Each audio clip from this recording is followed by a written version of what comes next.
വാമനപുരത്ത് surprise കാൻഡിഡേറ്റായി Mathrubhumi ന്യൂസിലെ പ്രമുഖ മാധ്യമപ്രവർത്തകൻ രതീഷ് അനിരുദ്ധനെ കോൺഗ്രസ് പരിഗണിക്കുന്നു.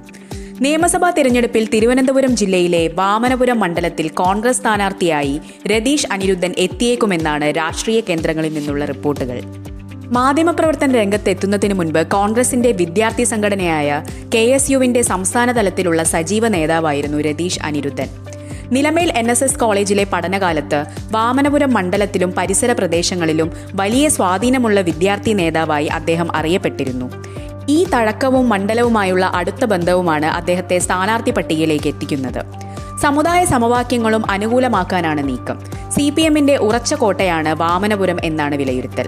നിലവിലെ MLAയും CPM സംസ്ഥാന സമിതി അംഗവുമായ DK മുരളി വീണ്ടും മത്സരിക്കും. ഈ സാഹചര്യത്തിലാണ് മാധ്യമപ്രവർത്തകനിലൂടെ വാമനപുരത്ത് അട്ടിമറിക്കുള്ള കോൺഗ്രസ് ശ്രമം. പഠനത്തിന് ശേഷം കോൺഗ്രസ് മുഖപത്രമായ ജയ് ഹിന്ദ് TVയിലൂടെയാണ് രതീഷ് മാധ്യമപ്രവർത്തനം ആരംഭിച്ചത്. പിന്നീട് മാതൃഭൂമി ന്യൂസിലേക്ക് മാറുകയും ചുരുങ്ങിയ കാലം കൊണ്ട് ചാനലിന്റെ പ്രധാന മുഖങ്ങളിൽ ഒരാളായി മാറുകയും ചെയ്തു.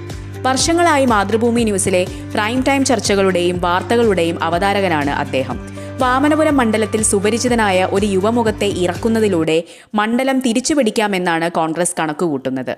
രതീഷിന്റെ മാധ്യമപ്രവർത്തനത്തിലൂടെയുള്ള ജനപ്രീതിയും പഴയകാല രാഷ്ട്രീയ ബന്ധങ്ങളും ഗുണകരമാകുമെന്നാണ് പാർട്ടി വിലയിരുത്തൽ.